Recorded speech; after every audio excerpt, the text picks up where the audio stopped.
As always, let's start with the definition. Abortion is the medical procedure in which a fetus is removed from a woman's body. 99% of the time, this is done with medication, although it is possible for surgery to be involved depending on the pregnancy stage. However, this is rare and only used in situations where a woman herself is in medical danger. Abortions have been practiced since the dawn of civilization. We can find references to it as far back as 1760 BC in a work called the Code of Hammurabi. Although, to be frank, the methods of that time were at the very least barbaric and cruel. At this very moment, American legislators are pushing to legalize abortion. They claim this is a pro-life stance. But now let's get a few things straight, dimwits. How is this forcing a teenage girl or boy to become a parent pro-life? How is it that you presume that forcing a woman to keep her rapist's child pro-life? In what fucking universe is it pro-life to force a child into a home situation where it will lead a miserable fucking life? But hey, that's what you guys thrive on, huh? Destroying your civilian spirit before they're even fucking born? As with most of this backwards thinking in our modern societies, the current view on abortion is a consequence of religious and more specifically Christian propaganda. Who would have fucking thought? Seriously, at this point, it's little more than a tumor. Let me explain.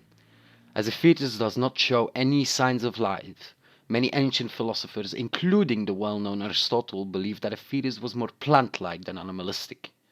Science has now taught us that this is indeed correct. The brain begins proper operation only at around month 6 of the pregnancy.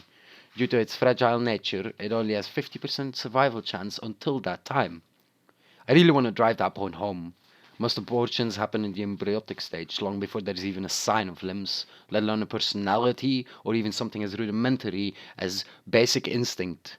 It's hard to consider these things as a human being because they aren't. That's not an opinion, that's what science teaches us. Almost every abortion is undergone with good reason or rationality. These reasons are very diverse and wide-ranging. They include, but are not limited to, not having the money to support a child, having an unstable home situation, having hereditary diseases you do not wish to pass on to your child, or simply not being ready. And you can claim people should use protection or be prepared to become a parent, but I fucking dare you. What people do in their bedroom does not affect your life in any way, shape, or form. What happens in there is none of your fucking business. I myself prefer skin on skin, and so does my girlfriend. I also refuse to have my balls cut off or my vas deferens cauterized. Why? Because that's none of your fucking business. That's fucking why. And it's still my choice. I can decide to go skin on skin, and I can decide to have the fetus removed if we get unlucky. It is my choice. Well, it is mine and hers. But some fucking prehistoric Christian sack of shit politician does not make that choice for me. Ever. And in any case, do you prefer to have me do this safely and cleanly in a properly equipped medical facility? Or should we try it at home, which can be extremely harmful? Do you really prefer me to risk her life? Because don't misunderstand. If you legalize abortions, people will find their own way to do it. And you can't stop that. I think your war on drugs has proven that beyond a fucking doubt.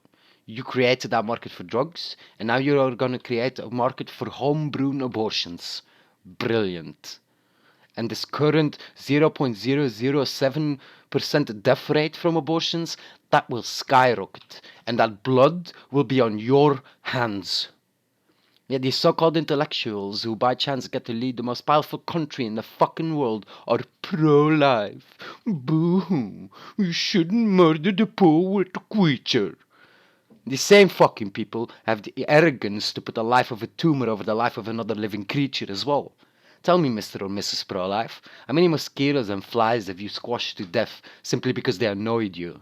How many cows and pigs have you eaten? Considering you're American, I'll bet a lot.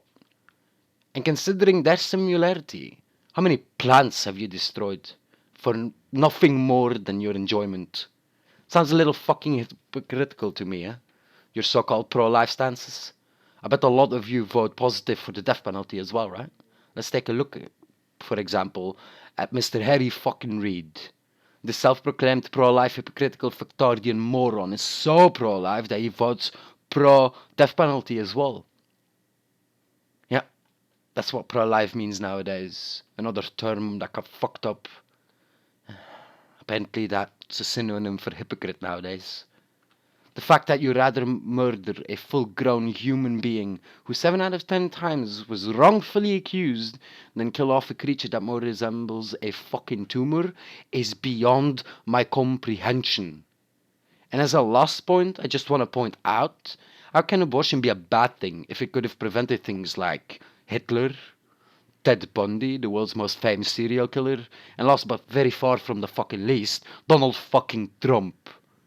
You can't tell an American politician he's being a hypocrite without him or her. You know what? Never fucking mind. You can't tell them shit, they're idiots. Get my fucking damn scotch. Hey guys, thanks for watching. Leave a comment below. You can read the doobly-doo for more informations. And like, subscribe and share please. I'll see you guys next time.